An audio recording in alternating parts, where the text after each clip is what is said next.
할렐루야. 왕이 나셨도다 라는 제목으로 이 말씀 증거하겠습니다.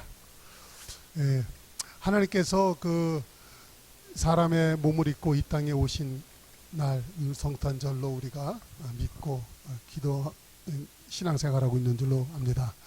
여러분, 그런데 여러분들 그 예수님이 이 땅에 왕으로 오신 것을 여러분 아십니까?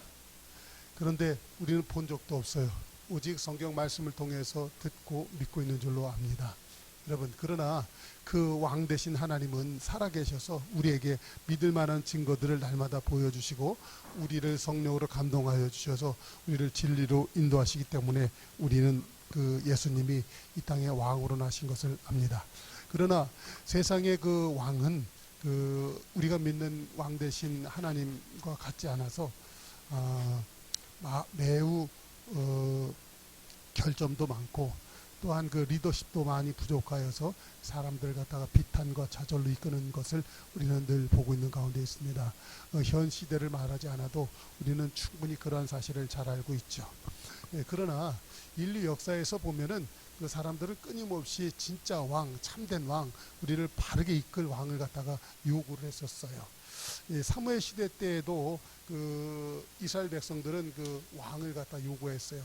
하나님께서 친히 이 땅을 다스리시고 하나님께서 친히 사람들을 갖다 통치하기 원하셨는데 사람들은 그 옆에 보니까 에돔이라든가 뭐 옆에 있는 그 강대국이라든가 뭐 여러 나라 이렇게 보니까 왕이 있는 게 괜찮아 보이는 거예요. 그때 그 사무엘 선지자를 충동해서 그 이스라엘의 장로들 무리들이 찾아와서 우리에게도 그 왕을 세워달라고 요구를 합니다. 그럴 때 하나님이 그 굉장히 섭섭해하시고 속상해하세요. 왜냐하면 그 사무엘상 그 8장 5절에 하나님이 친히 그렇게 말씀을 하세요. 7절에 이렇게 얘기해요. 여호와께서 사무엘에게 이르시되 백성이 내게 한 말을 다 들으라. 이는 그들이 너를 버림이 아니요 나를 버려 자기의 왕들이 되지 못하게 합니다. 자기의 왕이 되지 못하게. 하나님은 인류를 만드시고 인류를 다스리기를 원하셨어요. 그래서 참 왕으로서 존재하신 것이었는데 그 이스라엘 백성들은 참 왕이었던 그 하나님의 다스림을 갖다가 거부하는 거예요. 사실 그 신정 정치라고 하죠. 하나님께서는 세우신 그 사사 선지자를 통하여서 하나님은 세상을 다스리셨어요. 말씀을 전하시고 그들을 통하여서 사람들에게 갈 길을 밝히셨죠. 그러나 그 사람들은 그 왕을 원치 않으셨어요. 그때 이스라엘 백성들에게 다시 한번 하나님이 경고를 하시는 거예요. 너희들이 그렇게 왕을 원하느냐? 근데 그 왕의 제도는 이래. 그러면서 그 사무엘상 8장 11절 이하에서 그렇게 말해요. 그 왕은 너희의 아들들을 데려다가 병과 말을 어거하게 하며 그들이 그 병과 앞에서 막 달리게 할 것이다. 또한 그 12절에 너희의 아들들을 1000부장과 50부장을 삼을 것이며 자기 밭을 갈게 하고 자기 추수하게 할 것이며 자기의 무기와 병거의 장비도 만들게 할 것이며 13절에는 너희 딸들을 데려다가 향료 만드는 자와 요리하는 자와 떡 굽는 자로 삼을 것이며 그가 또 너희의 밭과 포도원과 감람원에서 제일 좋은 걸 가져다가 자기 신하들에게 줄 것이며 여기에 보면 왕을 삼았기 때문에 왕이 있으면 백성이 있죠. 근데 그 백성들이 하는 일들이 거의 왕의 노예에 준하는 삶을 살게 될 것이다. 그런 얘기를 하는 거예요. 그러나 자기 신하들은 따로 있어요. 그러니까 그 노예 생활에서 신하들한테 바치게 만드는 것. 이렇게 되는 것이죠. 그 15절에도 보면 또 너희 곡식들과 포도원 소산의 11조를 거두어 자기의 관리와 신하에게 줄 것이고 또 너희의 그 노비와 가장 아름다운 소년과 나귀를 끌어다가 자기를 시킬 것이다. 그래서 17절에 보면 결국은 너희가 그의 종이 될 것이다. 이렇게 얘기를 해요.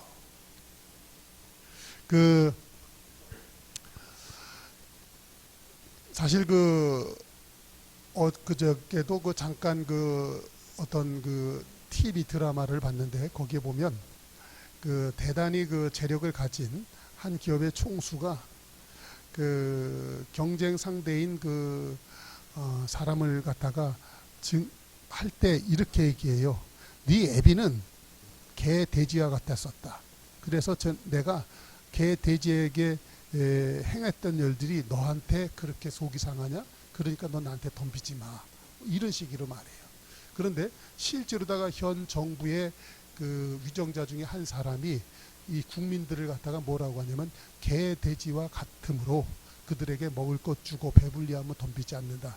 그러나 그 개 돼지가 덤비면 잡아야 된다. 이런 식으로 말을 해서 그 위정자 한 사람이 굉장히 난리가 나고 아주 그 힘들어진 상황이 있었죠. 여러분, 그 왕이 못된 사람이 앉으면 이런 소리 해야 되고요. 사람들을 갖다 이렇게 상대를 합니다. 사실 이게 뭐 어제 오늘 일이 아니고 그 못된 그 기업주라든가 그 못된 그 지도자가 쓸 때는 이렇게 행동들을 합니다. 그렇기 때문에 하나님께서는요, 이런 왕 가지고는 안 되겠다. 근데 사람들은 그 왕을 원했어요. 근데 그 왕은 또 그렇게 해요.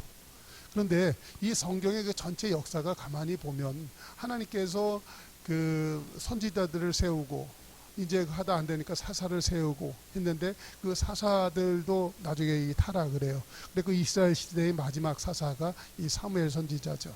그런데 이 사무엘 선지자의 그 자녀들이 나중에 또 잘못을 해요. 그러니까는 이 백성들이 그 하나님의 신장 통치를 받는 중간에 일꾼들이 엉뚱하게 행하니까 너무나 그 마음이 힘드니까 다른 왕을 세워달라고 하는 거예요. 그런데 이런 부분 성경에 이런 게 있어요. 사사기 끝에 가서 보면 거기 보면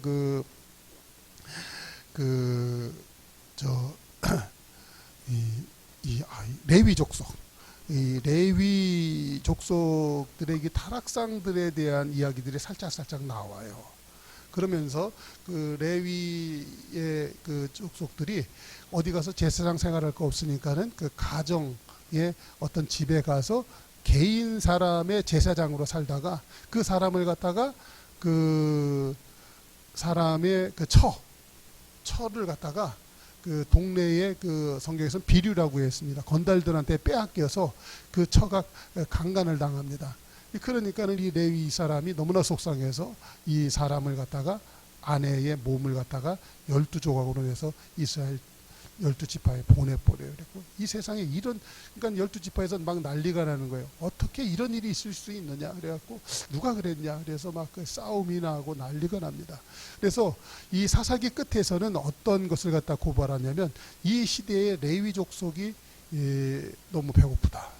이 시대의 레위 족속이 결국 그래서 타락을 했다. 레위 족속이라는 것은 하나님만을 섬기는 그런 사람들 아니겠어요? 근데 하나님을 섬기는 사람들이 타락을 한 거예요.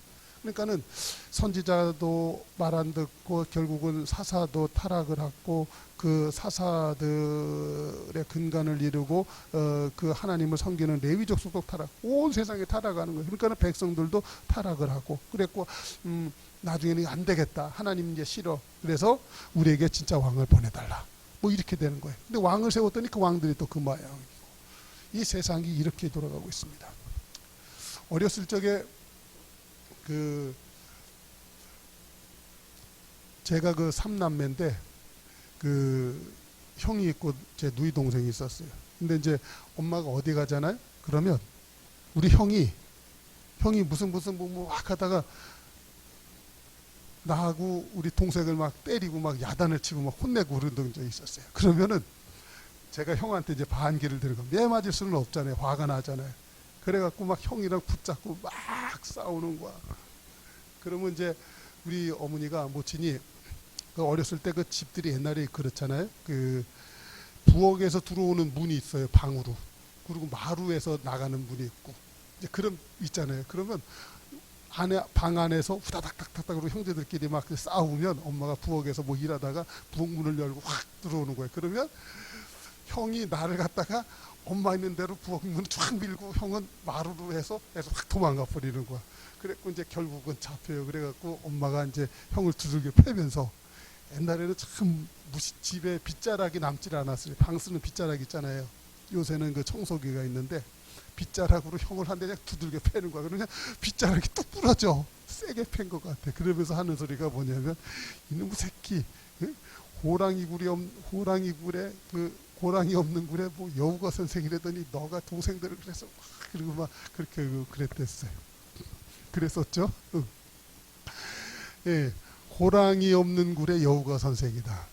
이 세상에 보면 하나님이 없으면 이 세상의 그 권력자들이 하나님의 위치를 차지하면서 사람들을 갖다가 그렇게 괴롭히고 힘들게 하더라, 그 얘기예요.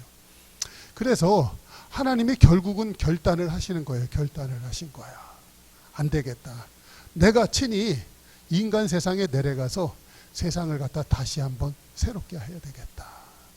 그 말씀이 이사야 42장 1절에서 나오는 거예요. 한번 보세요.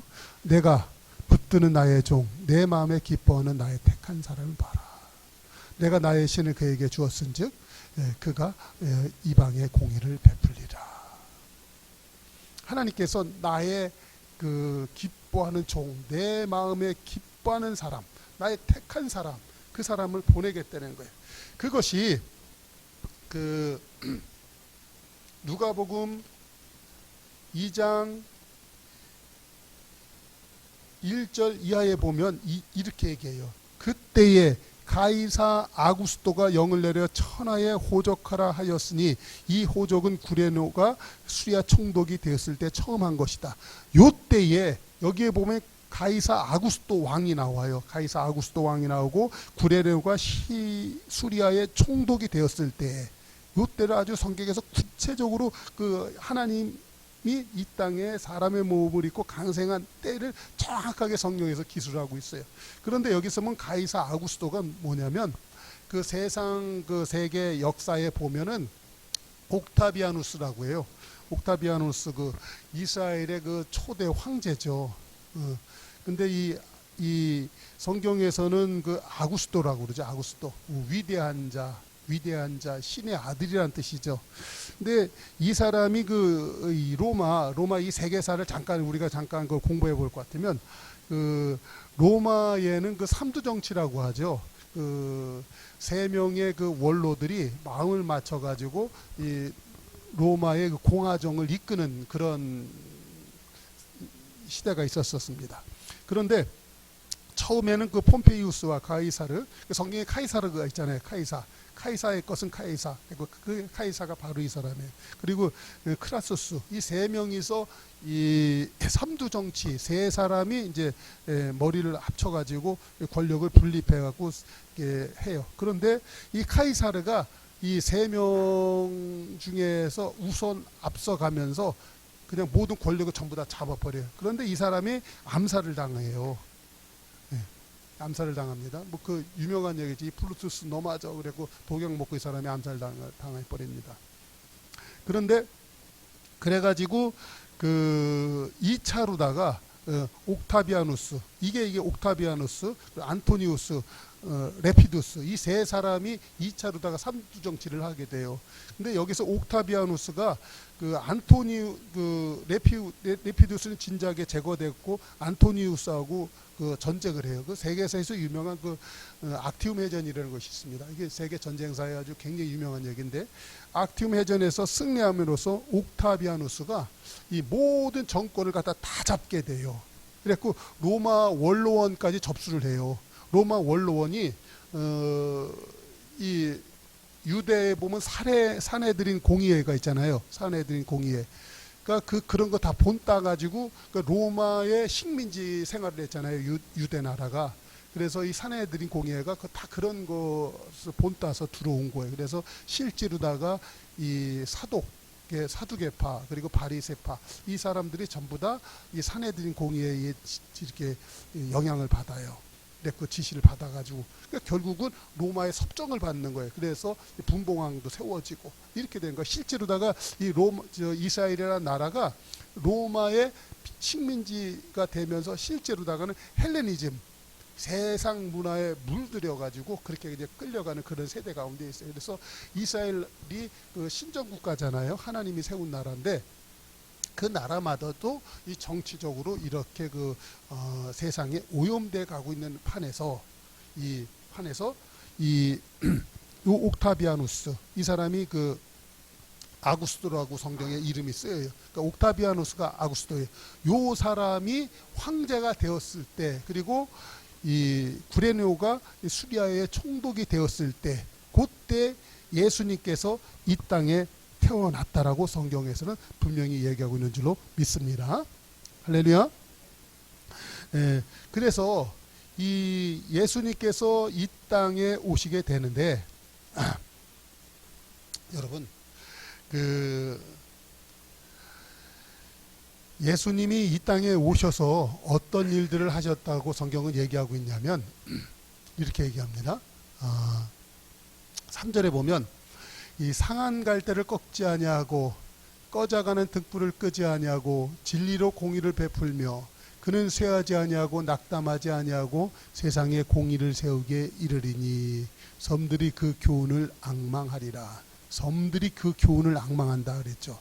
여러분, 이 섬들이 그의 교훈을 앙망한다라는 것은 어떤 거냐면, 세상이 보면 5대양 6대주로 돼 있죠. 실제로 보면 하나님이 세상을 창조하실 적에 그 물 속에서 땅이 솟아 올라오는 거예요. 물 속에서, 바다에서 그 땅이 솟아 올라와 가지고 대륙이 되는 것이죠. 그래서 그 우리가 사는 것이 보면은 우리는 뭐 반도다, 뭐 대륙이다 이런 얘기를 하지만 실제로 난 바다 위에 떠 있는 게 대륙이에요. 바다 위에 다 떠 있는 거예요. 일본을 갖다 섬나라, 거기도 섬이면 섬이지. 그러나 우리도 결국은 섬이에요. 왜냐하면 바다 위에 떠 있기 때문에. 그래서 이 섬들이 그 교훈을 앙망한다는 것은 온 세상이 그분을 갖다가 앙망한다는 거예요. 할렐루야.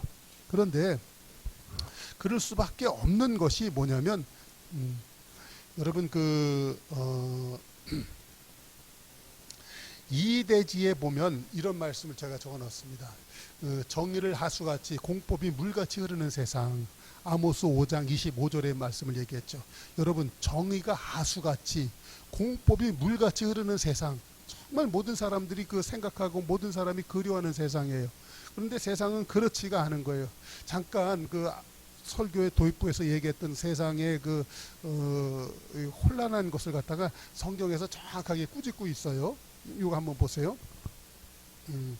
아모스 2장 6절에 보면 그들이 은을 받고 의인을 팔며 신 한 켤레를 받고 가난한 자를 팔며. 이게 누구냐면요, 세상의 왕들, 위정자들이 이런 일을 한다는 거예요. 7절에 보면 힘없는 자의 머리를 티끌 먼지 속에 발로 밟고 연약한 자의 길을 굽게 하며 아버지와 아들이 한 젊은 여인에게 다녀서 거룩한 이름을 더럽히며. 왕들은 타락했고 백성들은 이렇게 생활을 하는 거예요. 근데 8절에서는요, 이제 그 제사장들의 타락상을 얘기합니다. 모든 제단 옆에서 전당 잡은 옷 위에 누우며 그들이 신전에서 벌금으로 얻은 포도주를 마십니다. 제단 옆에서 전당 잡은 옷, 이게 뭐예요? 제단, 이게 제단이잖아요. 근데 제사장들이 전당을 잡았대요. 사람들을 갖다 협박해갖고 너 하나님 앞에 재물 안 바치면 벌 받아. 뭐 이렇게 하니까 사람들이 무서워가지고 뭘 갖고 온 거야. 근데 그거 위에서 누워서 자는 거예요. 누가요? 제사장들이. 이게 완전히 망한 세상이죠. 그리고 신전에서 벌금으로 얻은 포도주, 사람들이 벌금으로 포도주를 낸 거야. 그러니까는 기쁨으로 예물을 드린 게 아니라 죽을까봐 무서워서 벌금으로 하나님 앞에 제물을 드렸다는 거예요. 여러분, 저도 목사의 입장에서 이런 말하기 참 두렵고 안타까운데, 어느 교회에서는요, 막 하나 법으로 정해놨어. 이랬을 때 이렇게 헌금하고 저렇게 했을 때 저렇게 헌금하고 이렇게 했을 때 속전 내고 이렇게 했을 때 속죄 예물 드리고 아주 정해놨어. 그리고 심지어는 뭐 장로대교에서는 얼마를 내고 권사대에서는 뭐 얼마 내고 뭐 이런 거 있어요. 막 실제로 그렇게 막 합니다. 그런데 이 성경에서 뭐라고 얘기하냐면 신전에서 벌금으로 얻은 포도주를 마시더라. 목사들이 그거 먹는다는 거예요. 현 세상 기독교가 타락했지만 성경의 시대 때도 이랬다는 거예요. 사람들은 오고 가는 세월 속에 장구한 세월을 흐르지만 사람들의 이 타락은 변함이 없다라는 거예요. 창세기 6장에서는 하나님이 그 홍수로 세상을 쓸어보실 때 사람을 보실 때 어떻게 했냐면 그들은 처음 어려서부터 생각이 악하더라라는 거예요. 사람이 그렇게 악해요. 그런 악한 세상 속에서 근데 하나님이 사람들을 보실 때 이렇게 생각하신 거예요. 사람들이 악하려고 해서 악한 것이 아니라 바른 지도자가 없어서 그렇다라는 거예요. 사람이 악할 수밖에 없는 것은 바른 지침이 없으면 그렇게 하는 거예요. 저희 모친이 우리 형제들이 야단칠 때 하셨던 말씀이 그대로 맞는 거예요. 호랑이가 없으면 여우가 선생이 돼버리는 거예요.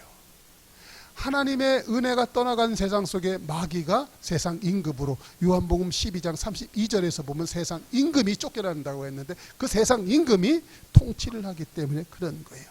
그런데 참 왕 되신 하나님이 이 땅에 오셔서는 어떻게 하냐면 그분이 외치지 아니하며 그 목소리를 높이지 아니하고 그 소리로 거리에 들리지 않게 한다. 왕들은요 호령과 나팔 소리로 사람을 갖다 채찍으로 다스리면서 사람을 갖다 억압하는 부분이 있어요. 그런데 우리의 왕 되신 하나님은요 그렇게 세상 왕들처럼 소리를 지르지 않아요. 사람들이 움직일 수 있게 해요. 사람들이 신이 나게 해요. 그 마음속에서 자발적으로 움직이시게 만든다는 거예요. 그런데 많은 사람들은요 움직이지를 못해요. 많은 사람들을 갖다가 신이 나지를 못해요. 왜냐하면 마음이 아프고 병들어 있는 가운데 있어요. 그렇기 때문에 하나님은 그 사람들 마음에 힘이 날 수 있게 소망을 주시는 줄로 믿습니다. 그 사람들이 왜 상처를 받고 있냐면 세상에 사랑을 받지 못해서 그런 거예요. 그래서 하나님이 세상을 이처럼 사랑했다. 그 사랑이 마음속에 스며들게 한다는 거예요. 근데 그 하나님은요 어떻게 하냐면 3절에 한번 보세요. 상한 갈대를 꺾지 않고 꺼져가는 등불을 끄지 않은 거예요. 여러분 사람들이 상한 갈대와 같은 심정이에요. 이리 흔들리고 저리 흔들리고 그래서 꺾어지고 부러지려고 해요. 사람들은. 그런데 세상에서는요 그런 상한 갈대 부러지고 흔들리다가 꺾이려고 하는 그 사람들이 있으면 왜 넌 그렇게 하고 있으냐 그리고 아예 밑둥까지 꺾어버리는 것이 세상이더라고요. 그런데 하나님은요 그 상한 갈대를 꺾지 않으세요. 상한 갈대를 갖다 접붙이게 하시고 그 상한 갈대에 부목을 붙여서라도 바로 쓸 수 있도록 하나님은 그렇게 하세요. 여러분 세상에 병든 아들을 갖다 버리는 부모가 있나요? 병들어서 죽게 된 자식을 갖다가 너 죽어라라고 목줄을 누르는 부모가 있나요? 아픈 새끼손가락처럼 자식이 아프면 오히려 더 밤을 지새우면서 지키는 것이 부모의 마음이 아니겠습니까? 여러분 하나님의 마음이 그런 줄로 믿습니다. 그래서 하나님은 상한 갈대를 꺾지 않으세요. 꺼져가는 등불이 꺼지려고 하면 끄름이 납니다. 그래서 끄름이 있으면요 그 사람들이 눈도 아프죠.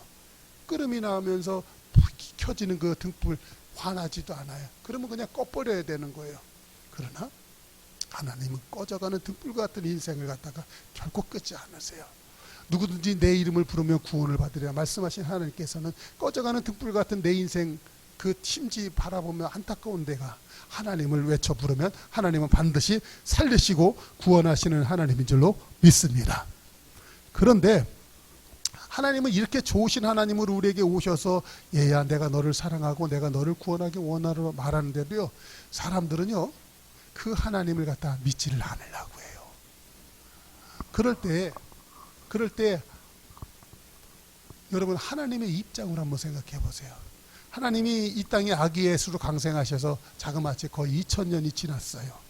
그런데 많은 사람들은 아직도 하나님을 믿지 않을 뿐만 아니라 오히려 그들은 그 창세기 9장에서 그 바벨탑을 쌓아놓고 우리가 다시는 하나님 앞에서 물로다가 몰살을 당하며 흩어짐을 당하면 안 되겠다 그래갖고 바벨탑 쌓았던 것처럼 사람들은 오히려 문명과 그리고 정치와 문화를 통해서 아예 하나님이 없는 것으로 몰아가잖아요, 막 그렇죠? 예? 그리고 요새는 그 차별금지법이라는 것을 만들어 가지고 오히려 그냥 예수 믿는 사람들을 차별하는 세상을 만들고 그것이 통과가 되면요 교회는 이제 무너지는 것입니다. 그게 통과되잖아요. 여러분, 세상은 그 시스템화돼요. 시스템이 굉장히 중요하거든요. 그래서 법제화 만들죠. 아무리 우리가 선하고 그리고 진리의 말씀을 전거하려고 해도요, 시스템적으로 딱 세상이 짜여지잖아요. 법률이 통과되잖아요. 그러면 길거리 전도도 못해요. 그리고 교회에서 목사가 똑바로 설교도 못해요. 그랬다가는 설교했다가는 전부 다 입건돼요. 세상 법을 위반했기 때문에. 여러분, 취해 법권지대라고 합니다. 교회는 취해 법권지대거든요. 그런데 교회도 이미 코로나 사태를 가지고서 교회에 들어와서 막 맨날 전화하고 따지고 뭐 그러자. 내가 화가 나서 전화 안 받았더니 사모님 통해서 전화 오고 맨날 이래요. 그리고 예배 드리면 슬쩍 왔다 갑니다. 그놈들이. 저 실제로 그래요. 그래도 내가 그 사람들이 그 교회에다가 30만 원씩 준다고 돈 받으라고 막 그랬어요. 제가 안 받았어요. 교회에다가 뭐 물품을 주겠대. 받으래. 안 받았어요. 이렇게 맨날 전화 와요. 여러분, 받으면 꼼짝 못하는 거예요. 세상은 이렇게 돌아가고 있습니다. 여러분, 무슨 얘기하다가 이렇게 갔더라? 그런데 세상이 그렇게 이 교회를 갖다가 탄압하고 없애려고, 여러분, 세상 정권이요, 세상은 이제 통제사로 넘어갔어요. 그 이스라엘이 세계적으로 최고의 통제 국가로 지금 쓰고 있대요. 이스라엘이. 그런데 그런 그 기술 문명들이 다 어디에서 나오냐면 중국에서 나왔습니다. 중국이 세계 최고의 통제 국가예요. 인민들을 갖다가 아주 통제합니다. CCTV 해가지고 아주 엄청나게 하는 거거든요. 그런 것들이 전 세계로 퍼졌고 그걸 갖다 가장 추종하고 그걸 갖다 그대로 도입한 것이 현 정부예요. 이렇게 되어 있어요. 그래서 그런 모든 문명 문화가 뭐냐면 하나님은 없다. 이거에 귀결되는 거거든요. 자, 이때 이 정도 되면 하나님 속상하셔서 이제 그만두실 때도 되지 않았을까요? 그렇죠. 근데 성경은 이렇게 얘기합니다. 그 4절 한번 보세요. 그는 쇠하지 아니하며 낙담하지 아니하고 세상에 공의를 세우기에 이르리니. 할렐루야.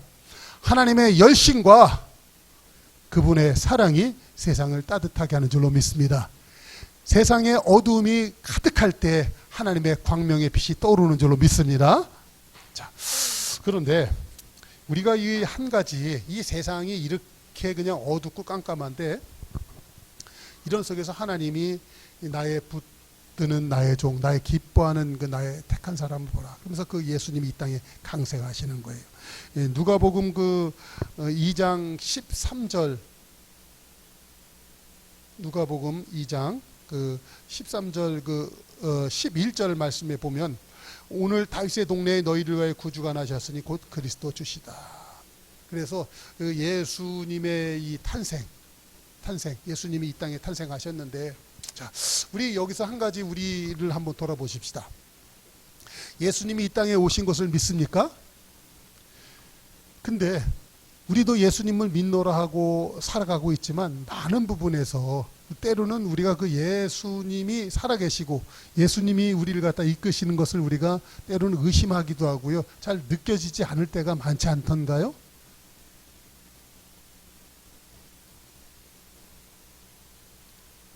어떤 때는 내가 세상에 홀로 있는 것 같고 하나님이 너무나 안 계신 것 같고 그럴 때가 있잖아요. 근데 왜 그럴까요? 오늘 본문에서 분명히 얘기하고 있습니다. 2절에서 그렇게 얘기해요. 그는 외치지 아니하며 소리를 높이지 아니하고 그 소리로 거리에서 들리지 않게 하며.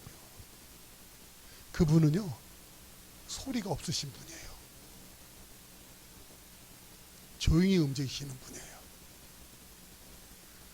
왜냐하면 그분은 겸손의 왕이기 때문에 그래요. 그리고 사랑의 하나님이기 때문에 그래요. 부모가 자식을 갖다 사랑해 줄 적에 내가 너 이거 다 해줬다, 내가 이거 다 했어, 너 이렇게 해야 돼, 저렇게 해야 돼. 그러면 자식이 반발하던가요, 감사하던가요? 반발하잖아요. 부모는 자식을 사랑할 때 소리 없이 사랑해 주세요. 티나지 않게 사랑해 주세요. 자식이 심지어 모르게 사랑해 주세요. 그게 부모의 사랑이잖아요. 할렐루야.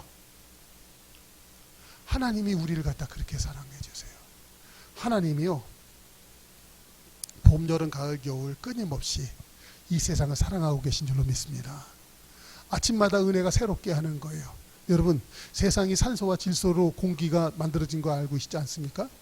근데 공기의 농도가 18% 이하로 다 떨어지잖아요. 그러면 사람은 다 죽어요. 만약에 18% 이상으로다가 증가될 것 같으면 세상은 그냥 여기서 불, 저기서 불, 온 세상이 불바다가 되는 거예요. 그런데 사람들은요, 인류 문명 발전을 위해서 아마존 강 유역에다가 아마존 그 밀림에다가 불나게 해갖고 불 일부러 안 껐다 이런 얘기도 있잖아요. 호주 같은 데도요, 막 불이 막 났어요. 그 불을 끌 수도 있는데 안 끈 부분도 많대요. 왜냐하면 그걸 다 태워야 도시화할 수가 있거든요. 근데 전 세계에서 서로다가 이 녹지를 갖다가 확보하려고 하는 그런 게 있어요. 나무를 갖다. 예. 그래야 산소가 공급이 되잖아. 그런 속안에서 하나님이요, 어떻게 해서든지 하나님이요, 이 공기 중에 이 농도 이 18%를 갖다가 유지하는 거예요. 그래야 사람이 아침마다 일어날 때 신선한 공기를 맞고 살잖아요. 여러분, 공기정화기를 돌린다고 이 세상에 공기가 될 것 같아요? 안 돼요. 근데 하나님이 어떤 능력인지 무슨 은혜인지 하나님이 이 세상에 공기를 갖다가 공기 산소 질소와 산소의 농도를 갖다 정확하게 맞춰 계신 거예요. 할렐루야. 만약에 하나님이요, 이 지구의 그 지축을 갖다 조금만, 지금 23점 몇 도죠? 그게 틀어져 있죠. 그리고 봄, 여름, 가을, 겨울이 형성이 되고 돌아가는데 이걸 조금만 틀어버려 봐요. 여러분, 사람들 다 얼어 죽든지 타 죽든지 둘 중에 하나가 돼요. 근데 하나님이 그 장구한 역사 속에서 이 지구의 회전축을 갖다 일정하게 유지하게 하신다는 거예요. 만약에 자전거리를 갖다 조금 가깝게 보십시다. 그러면 저 태양에 사람이 어떻게 될 것 같아요? 전부 다 그냥 날아가는 거예요. 하나님이요, 온 우주를 갖다가 붙잡고 계신 줄로 믿습니다. 온 인류를 붙잡고 계신 줄로 믿습니다. 그런데 우리는 그것을 갖다가 모르는 거예요. 하나님이요, 사람을 갖다 이 세상을 창조하시고 다스리시고 역사하시는데 하나님 이렇게 보이지 않게 들리지 않게 조용하게 움직이고 계신 거예요. 그렇기 때문에 사람이요, 하나님을 못 느낀다. 이거는 참 아이러니한 것이죠. 자, 이제 하나님께서, 근데 우리가 더욱 우리가 그 하나님을 갖다 믿을 때 헷갈려 하는 이유는 오늘 본문에서 나온 것처럼 이 누가복음 2장 11절에 보면 너희를 위하여 구주가 나셨으니, 근데 그분이 아기로 오시는 거예요. 아기로 왔기 때문에. 여러분, 그 누가복음 2장 그 1절에 나오는 그 아구스도 왕, 이 삼두 정치를 갖다 종식하고 공화정을 전부 다 원로왕까지 한 번에 다 차지해 갖고 이 철권 통치를 한 이 아구스도 왕처럼 그렇게 유대 나라에도 그런 왕이 태어나길 사람들을 원했어요. 근데 예수님은 아기 예수로 우리 몸으로 사람의 몸을 입고 이 땅에 오신 거예요. 그렇기 때문에 사람들이요, 그 예수님을 갖다가 얼른 믿어지지가 않아. 원체 하신 것도 조용히 하시고 소리 없이 움직이시고 소리도 길거리에서 외치지 않는 그런 분인데 더군다나 아기로 오셨어. 이게 도대체 이게 믿어져요? 안 믿어지는 거예요. 왜 그럴까요? 보면 그 예수님이 이 땅에 강생하실 적에 마리아라고 하는 여자의 몸을 입고 몸에 예수님이 오시잖아요. 오실 때 그 은혜 받은 자요, 하나님 앞에 큰 은혜를 받은 자야 할 때 그 마리아가 뭐라고 그래요? 처녀인 나한테 이런 언사가 어디 있느냐 하니까 내가 너를 통하여서 나겠다 말씀을 하시잖아요. 그러니까는 마리아가 그것을 갖다가 허락을 합니다. 허락을 해. 유대인의 그 결혼 풍습이 참 이제 설교를 한번 만들어 볼게요. 유대인의 결혼 풍습은 유대인들은 결혼을 두 번 해요. 먼저 정혼을 하고 진짜 결혼식을 하고, 그러니까 정혼을 한 사이에. 그리고 정혼을 하면 법적으로 혼인과 똑같은 거예요. 그러나 육체 관계는 할 수가 없어요. 그런데 만약에 그 정혼한 상태에서 육체 관계를 해서 임신을 했다. 그러면 돌 맞아 죽을 수밖에 없어요. 마리아가 지금 그 상황이거든요. 그런데 하나님이 내가 너희 몸을 통해서 나야겠다 하니까 이 마리아가 하나님 앞에서 그것을 허락을 해요. 허락을 해서 그 몸속에서 아기 예수가 자라나는 거예요. 할렐루야. 요게 오늘날 우리가 신앙생활하는 것을 의미해요. 마리아가 아기 예수를 잉태해서 그 뱃속에서 예수님이 자라나는 것처럼 우리가 신앙생활할 때 마리아처럼 예수님을 잉태해야 되는 거예요. 내 몸속에서 예수님이 자라나야 되는 거예요. 그래서 그것이 생명인 줄로 믿습니다. 여러분, 여성분들이 아기를 가지면 생명을 잉태했다고 그러잖아요. 생명을 가졌다고 하잖아요. 예수님을 생명이라고 하는 거예요. 그래서 그 생명이 내 몸속에서 자라나는 거예요. 그래서 그 예수님이 나를 통하여서 이 세상에 나타나야 되는 거예요. 그게 신앙생활이에요. 할렐루야. 근데 어떤 사람은 때로는 이래요. 아기 예수를 갖다 여자가 생명을 갖다 잉태했는데도 잉태한지도 모르고 사는 경우도 있고요. 또 어떤 사람은 잉태하지 않았는데도 거짓 잉태하고 거짓 임신, 가짜 공갈 임신하는 경우도 있죠. 예수님 믿으면서 예수님을 믿는 사람이 아니야. 자기는 믿는다고 하지만 상상 임신한 것처럼 겉으로만 믿는 사람이 있습니다. 예수님께서 오늘날 이것을 갖다 교훈하기 위해서 예수님이 그때 당시에 황제인 그 가이사 아구스도 왕과처럼 그렇게 오지 아니하시고 아기 예수로 이 땅에 강생한 줄로 믿습니다. 그래서 내 몸속에서 예수님이 자라나는 거예요. 그래서 나를 통해서 그 예수님이 다시 한번 이 세상에 태어나기를, 그래서 세상 사람들 볼 때 이분이 예수구나 라는 것을 알도록 예수님이 아기 예수로 강생하신 줄로 믿습니다. 그래서 여러분, 우리가 예수님을 못 믿는 이유가 보이지도 않고 들리지도 않고 그분이 생명 아기로 태어났기 때문에, 그래서 우리가 예수님을 못 믿어요. 그런데 하나님께서는요, 우리를 통하여서 아기 예수가 내 몸에 잉태되기를 원하셨고, 나를 통해서 세상 사람들을 볼 때 나를 통해서 왕이 이 땅에 강생하셨구나, 그것을 보기를 원하신 줄로 믿습니다. 여러분, 성탄절을 맞이해서 우리는 신나고 즐거운 때를 지났었을 거예요. 그러나 하나님께서는요, 믿는 그리스도인들이 1년 360일 세상을 살면서 나를 통하여서, 세상 사람들이 나를 통하여서 왕이 나셨도다, 그 소리를 사람들이 하기를, 그래서 하나님의 소리에, 그 귀에 그 소리가 들리기를 원하셨던 것 아십니까? 오늘 우리가 이 성탄절을 우리가 어제 지났는데, 이제 예수 믿는 사람이 되어서 살아갈 때 하나님이 왜 아기 예수를 이 땅에 강생하셨는가, 그분이 소리가 들리지도 않고 소리에서 세상에서 외치지도 않는 그 부분으로 왜 이 세상에 오셨는가, 그것을, 그 뜻을 다시 한번 깨달아서 내가 예수님을 똑바로 잘 믿어가지고 한평생 내가 살아갈 때 세상 사람들이 나를 통하여 아기 예수 그분이 세상의 왕으로 나셨구나, 그것을 깨달아지게 하는 삶 살아내는 복되는 은혜가 있으시길 주님의 이름으로 축복합니다. 기도하겠습니다. 좋으신 아버지 하나님,